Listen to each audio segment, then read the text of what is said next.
अभी इस वक्त मैं बरगनिया प्रखंड के परसौनी पंचायत में हूँ और हमारे सामने लाइव जुड़े हैं अफरोज आलम खान साहब। यही नाम है आपका ना? जी।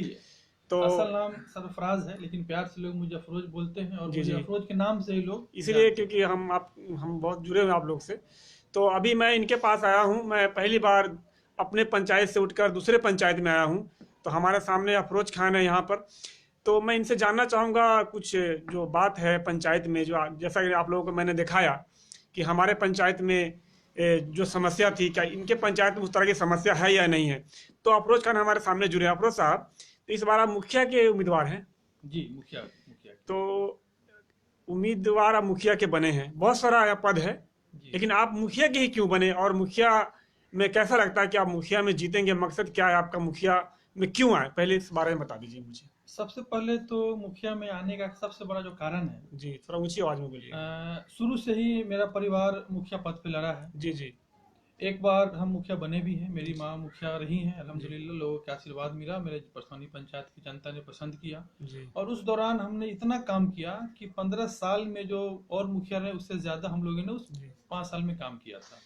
उसके बाद भी हम जब भी लड़े हैं हम सेकेंड पोजीशन पे रहे हैं। जी कभी 47 वोट से हम मिस किए, कभी 150 वोट से मिस किए। जी लास्ट टाइम हम लगभग 400 के ऊपर के वोट से मिस किए। कुछ मामला ऐसा हो गया था कि हम्म, एक परिवार से ही लोग खड़े लड़े हो हैं गए इस थे, वजह से। उस कारण हम कुछ ज़्यादा पीछे रह गए थे। और मुखिया का पद एक ऐसा है जिस पद से आप अपने लोगों को, अपने गांव को, अपने पंचायत को एक अलग दिशा में लेकर के जा सकते जी हैं। जी बिल्कुल। एक सबसे बड़ी चीज होती है विकास। जी विकास के लिए मुखिया से बड़ा कोई पद नहीं है। और विकास हर मायने में मुझे विकास चाहिए, सिर्फ रोड बनना विकास नहीं होता है। जी बिल्कुल। लोगों का अमन चैन से रहना भी विकास है मेरे लिए। लोग बिना डर के किसी पर्व त्योहार को मनाए, वो भी विकास है मेरे लिए। जी लोग प्यार से एक दूसरे के शादी में शामिल हो, ये भी मेरे लिए विकास है। हिंदू मुस्लिम सारे जाति के धर्म एक जगह बैठ करके खाएं, मेरे लिए ये भी जी विकास बिल्कुल है। बिल्कुल। यही अच्छा, मैं मेरा आपको मुद्दा रोकना है। चाहूंगा कि आपने बोला कि आप विपक्ष में थे, कहने का मतलब आपका आपके वालिद साहब, आपके फादर, आपके पिताजी जी। कितने साल मुखिया रहे? मेरी माता थी 5 साल तक मुखिया थी, जी मेरी माँ। जी और पिताजी मेरे लगभग 25 साल से अधिक पैक्स अध्यक्ष रहे, जी जी जब तक जीवित रहे पैक्स अध्यक्ष जीतते रहे। जी उनकी जब मृत्यु हुई, जब उनका इंतकाल हुआ, तो वो भी पैक्स अध्यक्ष के पद पर ही थे। जी। मैं पहली बार आपके पंचायत में आया हूँ। बहुत सारी समस्या है पंचायत में, लेकिन आपके पंचायत में समस्या क्या है उससे मैं वाकिफ नहीं हूँ। आपके जुबानी में जानना चाहूंगा। तो इस बीच में आप विपक्ष का काम आपने किया? जी, जहाँ तक मैंने कोशिश की थी जी कि मैं अपनी बात, जो लोगों की समस्या है जी उनको हल करूं। जी रोड से लेके, नाली से लेके, जी और भी कुछ समस्याएं थी जो मैं जी हमेशा आवाज उठाया हूं फेसबुक के जी। माध्यम मैं से। देख रहा था आपको फेसबुक पे रोड के बारे में आपने उठाया था, एक्टिव हैं। इसलिए मैं आपके पास आया कि आप बहुत फेसबुक एक्टिव रहते हैं। आपने एक रोड के बारे में दिखाया था, तो मैंने सोचा कि आपसे पहले मिला जाए। आपके पंचायत में और भी जो लोग हैं उनसे मिलने की कोशिश करूंगा। अगर वो मुझे कहते हैं तो मैं उनसे जुड़ूंगा, क्योंकि जो लोग अगर एग्री होते हैं मैं उनसे ही लाइव उनको ही लाइव लेकर आता हूँ। तो आपके पंचायत में जो समस्या है, आपने मेरे पंचायत के बारे में सुना ही है, चकवा पंचायत के बारे में। जी। तो उस तरह का समस्या तो सामने आता है। आपके पंचायत में कोई ऐसी समस्या है जो मुखिया द्वारा नहीं हो पाया, चाहे आप चाह कर नहीं कर पाए, उसको करना चाहते हैं?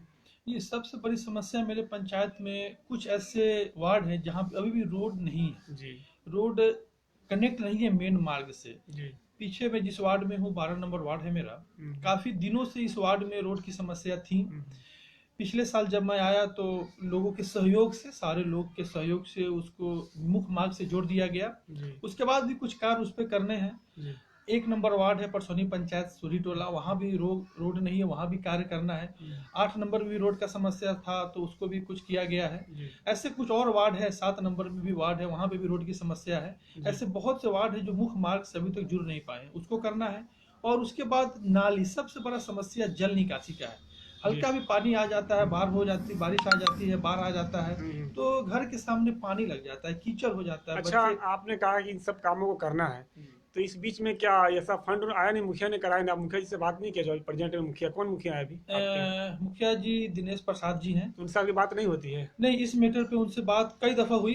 जी कई दफ़ा एक इत्तेफाकन मुलाकात हुई किसी पंचायत में किसी और थ्रू, तो उन्होंने अपनी बात रखी। जी 10 दिन पहले भी उनसे मुलाकात हुई तो उन्होंने अपनी बात रखी कि मैंने ये किया, मैंने वो किया। जी। जब सब कुछ किया तो ये बाकी कैसे रह गया? बिल्कुल, ये जो आपने किया, तब आगे सवाल बाकी आपका क्या बाकी बेहतर कैसे है। रह गया? जी अभी तक किसी भी वार्ड में नाली का समस्या हल नहीं हुआ है। जी क्यों नहीं हुआ है? जी। नाली रोड के का लिए जगह है, लोगों ने जगह दिया है रोड के साइड में। नहीं, जगह बनाना पड़ेगा। जी। ये रोड के साइड से जगह नहीं मिल सकता नहीं, है। कहीं कहीं समस्या है कि रोड की जमीन से ज्यादा लोग पकड़ के रोड बन चुका है, जी और निजी जमीन है। जी तो कुछ लोग देना भी नहीं चाहते, कुछ लोगों का घर भी बना हुआ है, इस पर समस्या, इस पर हर जगह की जी, समस्या है। बिल्कुल आप सही बात बोले। ये जी ग्रामीण सड़क योजना के अंतर्गत जी गांव का रोड निकाला जाता है। कुछ ज्यादातर रोड निकाला गया है। जी हर लोग अपनी जमीन को दिए हैं रोड में। जी दरवाजा रोड पे है उनका। जी इस बीच में अगर आप नाला बनाएंगे जी तो उनकी जमीन कम हो जाएगी, जमीन नहीं रहेगा उनके पास। एक तरीका है, आप इन बिटवीन रोड के बीच से, सेंटर से आप नाला बनवाएं, उसको कवर करें। जी बहुत से ऐसे पंचायत है, मरबा पंचायत है, सिसो पंचायत है, बगल में पंडरी पंचायत है, आप जाके देख सकते हैं। हर वार्ड में रोड के बीच बीच नाला निकाला गया है और जी। वहाँ पानी की समस्या हल हो गई है। जी तो समाधान किया नहीं गया है। बहुत से ऐसी चीजें थी जिनका समाधान किया जा सकता जी था।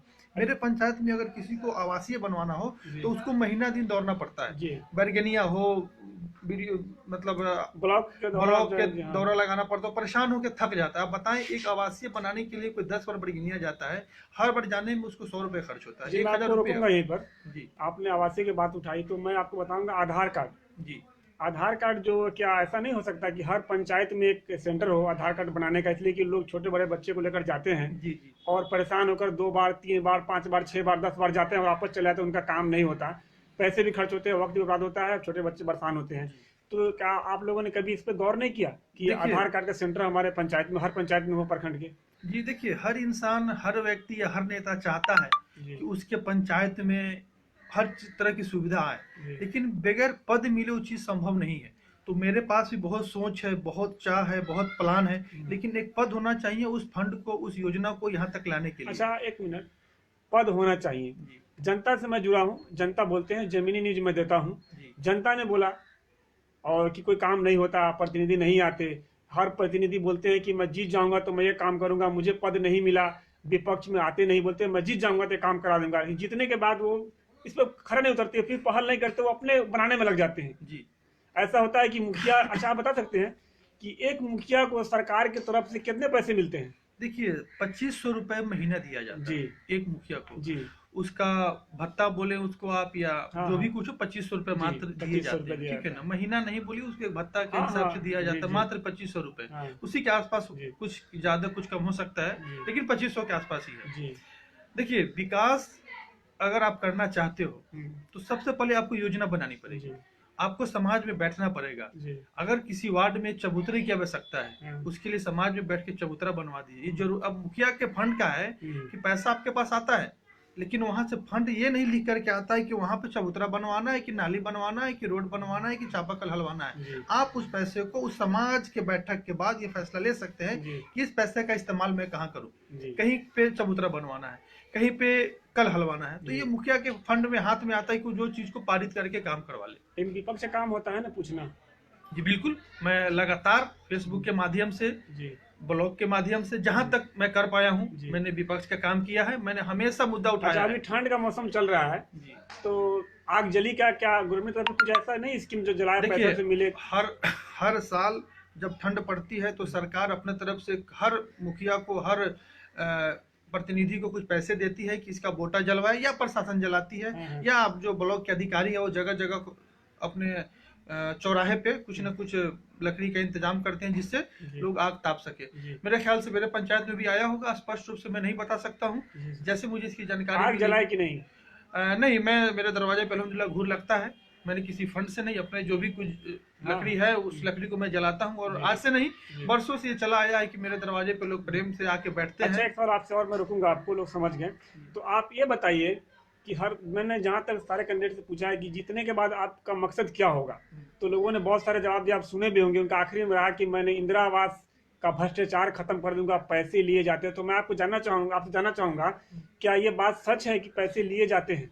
देखिए, ये बात बिल्कुल सच है, बिल्कुल इसमें सच है। ये इनकार नहीं किया जा सकता कि इंदिरा आवास में पैसे नहीं लिए जाते, घूस नहीं लिए जाते। ऊपर से लेकर नीचे तक उसमें घूसखोरी होता है, भ्रष्टाचार होता है। जी तो बहुत वादा होता है कि मैं इंदिरा आवास में पैसा नहीं लूंगा, मैं इसमें पैसा नहीं लूंगा। तो अब वादा इतना हो गया है कि अगर मैं भी वादा करूं तो जनता को उस पर विश्वास नहीं होगा। इसी बात को हम आपसे दोहरा रहे हैं तो कि ये जनता विश्वास नहीं कर रही, किसको वोट तो दें। आप जब मेरा स्लोगन देखेंगे, आप मेरा बोर्ड देखेंगे, जाके रास्ते पे जो मेरा बोर्ड लगा है, तो मैंने कोई वादा नहीं किया है। जी मेरा जो स्लोगन है उसमें 4 चीज़ है मेरे लिए। जी सबसे पहले हिफाजत, जी, सबसे पहले इज्जत, इज्जत, क्योंकि हर व्यक्ति को सम्मान चाहिए। सम्मान चाहिए। इज्जत के बाद हिफाजत, जी हर व्यक्ति को सुरक्षा चाहिए। जी उसके बाद खिदमत, हर व्यक्ति को सेवा जी। चाहिए। उसके बाद तरक्की, विकास। हम्म, इज्जत रहेगा, हम्म, फिर सुरक्षा रहेगा, फिर जा करके आपको सेवा करेंगे, फिर आपका हम विकास करेंगे। तो मेरे लिए ये वादा नहीं है, ये मेरा इरादा है। क्योंकि वादा को नेता लोगों ने ऐसा बना दिया है कि वादा को लोग सुनते हैं तो गुस्सा हो जाते हैं। इससे पहले बहुत वादा हुआ मेरे पंचायत में, लेकिन उसको निभाया नहीं गया। तो ये मेरा वादा नहीं है, मेरा इरादा है। जी। इज्जत, हिफाजत, खिदमत और तरक्की, मैं इन अच्छा, 4 आप चीजों को लेके जी काम जी करूंगा। बिल्कुल आप समझ रहे थे। आप ये बताइए कि पहले आप बाहर रहते थे, गल्फ वगैरह रहते थे, एक बार आपकी मुलाकात हमारी प्लेन में हुई थी। हुई थी ना, आप जी, हमने तस्वीर भी लिए थे काफी ऊपर जाकर। जी जी तो आप अब मुखिया में लड़े हैं, लड़ने वाले हैं, जी। तो क्या इससे पहले लड़े थे? पहले जो आप मुखिया में आपने बताया लड़े थे, नहीं, मैं कभी नहीं लड़ा। आप लड़ेंगे तो इसके बाद फिर आप बाहर आप तो नहीं जाएंगे? नहीं, लगभग मुझे 1 साल से ज्यादा हो गया है। मैंने अपना एक छोटा सा रेस्टोरेंट भी बरगिनिया आप में किया है। क्या बिरयानी हाउस आप ही क्या है ना? बिरयानी दरबार काली दरबार मंदिर के पीछे है। जी, चलता है ठीक ठाक? अल्हम्दुलिल्लाह, इस कोरोना काल के बाद भी दुकान चल रही है, ठीक ठाक है। तो मैं अपने यहाँ पे बिजनेस को सेट किया हूँ, जी। क्योंकि मुझे पॉलिटिक्स करना है, क्योंकि मेरी फैमिली इस चीज में शुरू से रही है। पूरी परिवार ही मतलब पॉलिटिकल रही है। तो मैं चाहता हूँ कि लोगों के लिए कुछ काम करूँ, लोगों की खिदमत करूँ। ये जरूरी नहीं है कि मैं मुखिया के लिए लड़ रहा हूँ तो मैं जीत के मुखिया बनूं। नहीं नहीं, अगर आप लड़ते हैं, जीत जाते हैं, तो उस समय आपको तो रहना पड़ेगा, मजबूरी है। मैं अगर हार जाते हैं जी कि तकदीर का बात है, जी, फैसला तकदीर में लिखा होता है। बिल्कुल बिल्कुल। अगर आप हार जाते हैं, उस पीरियड में 5 साल का जो अवधि होता है, 5 साल के बीच में आप कहीं गायब हो जाएंगे, कहीं कमाने चले जाएंगे, पंचायत में विपक्ष में रह के लोगों का सेवा करेंगे। नहीं, जब मुझे अगर मैं रहना चाहता तो मैं उस वक्त रहता जब मेरे पिताजी मुखिया थे। उस वक्त भी मैं बाहर में था। जी तो मैं 18 साल तक बाहर में रहा हूँ। हर इंसान का एक सोच होता है। मेरे कुछ काम थे, मैंने वो काम खत्म किया। मुझे घर पे रहना है। हार जीत किस्मत से है। जनता अगर मुझे चाहेगी, सराहेगी तो मैं जीतूंगा, अगर नहीं चाहेगी तो मैं नहीं जीत पाऊंगा। लेकिन मैं जनता के बीच में रहूंगा। जब तक मैं रहूंगा मैं जनता के बीच में रहूंगा, राजनीतिक में रहूंगा। क्योंकि राजनीतिक सिर्फ मुखिया पद या सरपंच समिति पद की बात नहीं मेरे लिए। राजनीतिक एक सम्मान की चीज है, जिससे मैं अपने समाज को सम्मान दिला सकूं, अपने पंचायत के लोगों को सम्मान दिला सकूं।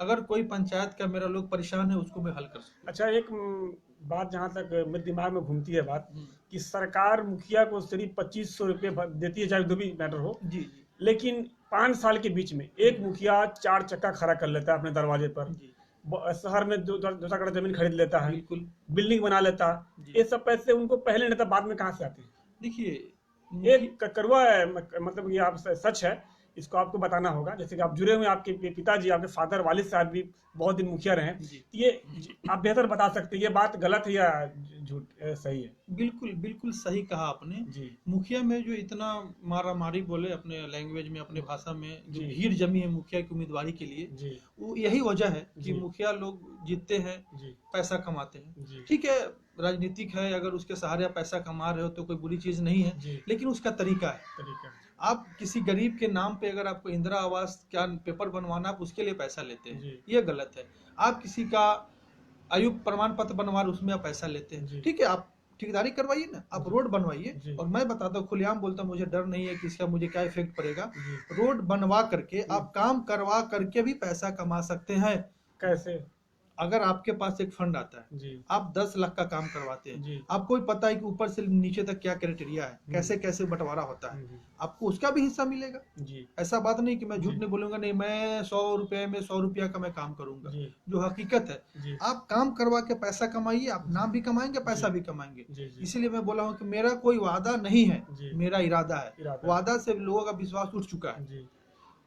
अच्छा, कुछ लोग जो है इलेक्शन लड़ते हैं नाम के लिए, जी कि फलाना खा के लड़का इलेक्शन लड़ रहे हैं, अभी बहुत पहुंचे हुए लोग हैं, भले हार जाए या जीत जाए उनके लिए मायना नहीं रखता, जी सिर्फ इलेक्शन में नाम होना चाहिए। जी ऐसे भी लोग होते हैं। जी तो आपका मकसद जो आपने बताया कि नहीं, पब्लिक का सेवा करना है, हारे चाहे जीते, अब हमेशा प्रॉपर घर पर रहेंगे, आप जी पब्लिक का सेवा करेंगे तो बिल्कुल। बेहतर बात है। जी। तो एक आखिरी सवाल आपसे मेरा ये है कि अभी तक आप जो पंचायत वगैरह में घूमे हैं, कैसा लग रहा है लोगों से मिलने के बाद? देखिए, जब मैं सऊदी से यहाँ पे आया गल्फ से तो लोगों ने कहा कि बाबू अब आप नहीं जाइए, जी क्योंकि मेरे पिता के बाद एक जो पॉलिटिकल फील्ड था जी वो खाली था। जी लोग तलाश में थे कि कोई ऐसा नेता, कोई ऐसा नौजवान आए जो इस चीज को संभाल जी सके। जी इन 3 सालों में किसी ने इस चीज को संभाला नहीं। नहीं तो समझा। मजबूरन लोगों ने मुझे प्रेशर दिया कि बाबू आप घर पे रहो। जी और मैंने भी इस चीज को समझा कि मेरे समाज को एक नेता चाहिए, जी एक नौजवान चाहिए जो सुबह शाम रात दिन जी गांव से लेकर बरगनिया तक, बरगनिया से लेकर सीतामढ़ी तक जी जी अपने लोगों की खिदमत कर सके, उसकी परेशानी को दूर कर सके। नेता का मतलब यही होता है कि जो काम मुझसे नहीं हो जी वो काम मेरा नेता करे। जी। अच्छा, आपको रोकेंगे यहीं पर। शिक्षा के बारे में क्या ख्याल है आपका? जो जहाँ तक सरकारी स्कूल है, प्राइवेट स्कूल है, हम्म। तो सरकारी स्कूल में बहुत सारे इंतजाम बेहतर होते हैं और बच्चे तरक्की भी करते हैं, बहुत जल्द पढ़ते हैं। और प्राइवेट में, सॉरी, और सरकारी के बच्चे जो हैं वो पढ़ाई से महरूम रह जाते हैं, मतलब कि पीछे रह जाते हैं, बिछड़ जाते हैं। इस पे आवाज़ कौन उठाएगा? आखिर वजह क्या है जो बच्चे सरकारी स्कूल के बच्चे पढ़ते तो है लेकिन पढ़ नहीं पाते? मतलब समझ रहे कहने का मतलब है जी, ना, मैं पढ़ते तो लेकिन पढ़ नहीं पाते, जी। मतलब कामयाब नहीं हो पाते। ये वजह क्या है? वजह यह है कि हमारे पास स्कूल तो है हाँ लेकिन शिक्षक नहीं है। ठीक है। जी। और शिक्षक तो हर स्कूल में है। शिक्षक मतलब जो पढ़ाने के लायक हो, हाँ हाँ जो एक बच्चे को अच्छा एजुकेशन दे जी सके। जी हाँ, ये ठीक आपकी है। लाइन पर है। तो उस चीज के लिए क्या करना होगा जी कि एक सिर्फ मुखिया से नहीं होगा, जी जी ये सारे प्रखंड के प्रतिनिधियों को इस पर गौर करना पड़ेगा जी कि किस स्कूल में किस प्रकार का टीचर है। जी जो सरकार ने जिस तरीके से बहाली की है, पोस्टिंग तो वही करते हैं। जी मुखिया के हाथ में है नहीं कि जी, कौन जी। टीचर आपके पंचायत में आके पढ़ाएगा। जी लेकिन मुखिया ये काम कर सकता है कि निगरानी कर सकता है जी जी अपने स्कूल में जाके, जी टीचर आ रहे हैं कि नहीं आ रहे हैं, जी बच्चे को पढ़ा रहे हैं कि नहीं पढ़ा रहे हैं, उनके मिड डे मील का खाना सही मिल रहा है कि जी, नहीं जी। मिल रहा है, स्कूल का व्यवस्था सही है कि नहीं है। इस पर अगर कराई होता जी। तो टीचर पढ़ाता, क्योंकि अच्छा, जो आप भी टीचर जी है जी सब पढ़े लिखे हैं। जी जी, उनको अगर निगरानी किया जाए तो वो पढ़ा सकते मतलब हैं। लापरवाही है। लापरवाही क्योंकि पूरी। प्राइवेट में एक मालिक होता है, वो जी, खोजता जी, है। जी, जी। सरकारी में कोई मालिक नहीं, जी, खोजने वाला नहीं। निगरानी नहीं है। ये मकसद है ना। जी बिल्कुल। अच्छा, आप हमारे लाइव के माध्यम से अपने वोटर को, अपने पंचायत, परसौनी पंचायत के नागरिकों को क्या कहना चाहेंगे? मैं यही कहना चाहूंगा कि इस बार का वोट आप किसी नेता को देख के मत दें। हम्म, आप ये देख के दें कि आपके लिए कौन कब खड़ा रहा है हम्म, और कौन कब खड़ा रह सकता है। जी किसी के चेहरा पे वोट मत दे, उसके कामों पे वोट दे। जी जो आपकी सुने आप उसको चुने। जी और मैं बार बार कहता हूँ कि इस बार आपको नेता नहीं चुनना है, बेटा चुनना है। जी एक ऐसा नेता हो जो आपके लिए हमेशा आपके साथ, यहाँ से लेके जहां तक हो सके आपकी जरूरत वो आपके साथ खड़ा रहे और आपके सुख दुख में आपका साथी बन के रहे, जी आपके हर मुश्किल को आपके साथ लड़े। जी। तो मैं अभी इस वक्त परसौनी पंचायत में यहाँ पर अफरोज खान जो मुखिया के उम्मीदवार है, पहली दफ़ा लड़ेंगे। इनके वालिद साहब भी कई साल मुखिया रहे, कमर खान साहब मरूब इंतकाल कर गए, उनके बाद पहली बार अफरोज खान लड़ेंगे। तो मैं इनको एक्टिव देखता हूँ फेसबुक पर, इस वजह से मुझे यहाँ आना पड़ा। और इनसे जो हमारे अंदर अंदर जो बात थी दिल के अंदर, इनसे पूछने के लिए मैं आया और इन्होंने जवाब भी दिया और बहुत सारी बातों को इन्होंने कबूला और सकारा कि बहुत सारी कमियां हैं पंचायत में, उनको सुधारूंगा। तो बहुत बहुत शुक्रिया अफरोज साहब, आप हमसे जुड़े, अपना कीमती वक्त निकाला और मेरे माध्यम से लोगों तक आपकी बात पहुंची, इसके लिए बहुत बहुत शुक्रिया। जैसा कि आप लोगों को मुझे आने का मकसद ये है, मैं बता दूं लोगों को कि मैं यहाँ पर अपने पंचायत को बार बार दिखा रहा था। तो मैं अभी आया हूँ परसौनी पंचायत में, जो अफरोज साहब आपको मालूम जैसा हो ही गया है। तो इस तरह से और भी 2-4 दिन मैं आऊँगा, जो जितने भी कैंडिडेट हैं मैं उनसे कोशिश करूँगा कि जुड़ें और उनकी बात आप तक पहुँचाएँ, क्योंकि ये पंचायत का चुनाव होने वाला है और ये एक ही बार मौका मिलता है पब्लिक को 5 साल, नेता को 5 साल, पब्लिक को 5 साल के बीच में एक बार मौका मिलता है, एक दिन मौका मिलता है। तो इस बार गलती ना करे, सोच समझ कर फैसला ले, क्योंकि इनके बातों को सुना आपने। अभी जो प्रदेश मुखिया है, जो आने वाले और भी मुखिया हैं, उनमें परखें, उनको सोचे समझे, उनको जाने कि ये आगे चलकर नेता किस लायक है, उनको वोट दें। मैं आपसे अपील करूंगा। तब तक ठीक है, मैं आप ये जी एक बात कुछ बोलना चाहते साबिर हैं? साहब आपके लिए, जी आपने एक बहुत ही अच्छी चीज शुरू की है इस जी गांव में। जी पत्रकारिता से आप जुड़े हैं और जी हम लोग के लिए अच्छी चीज है कि आप लोगों की बात मीडिया के थ्रू रखते हैं। जी और आपको मैं बधाई देता हूँ, जी, शुक्रिया। शुक्रिया अदा करता हूँ कि आप एक अच्छी चीज को हम लोगों के बीच में लेकर के आए जी हैं। जी, बहुत बहुत शुक्रिया इस चीज के लिए। चलिए धन्यवाद आपका, बहुत बहुत शुक्रिया। चलिए मैं फिर अगले लाइव में अगले कैंडिडेट के साथ आप लोगों के सामने जुड़ता हूँ। ये थे अफरोज खान साहब, मैं आपके सामने कैमरामैन भी और पत्रकार के रूप में साबिर अली खान, आप मुझे जानते ही हैं। चलिए ठीक है, मैं अपने लाइव को ही विराम देता हूँ और अगली लाइव लेकर मैं आपके सामने फिर आऊँगा। तब तक के लिए आप लोगों से यहाँ पर रुखसत होता हूँ।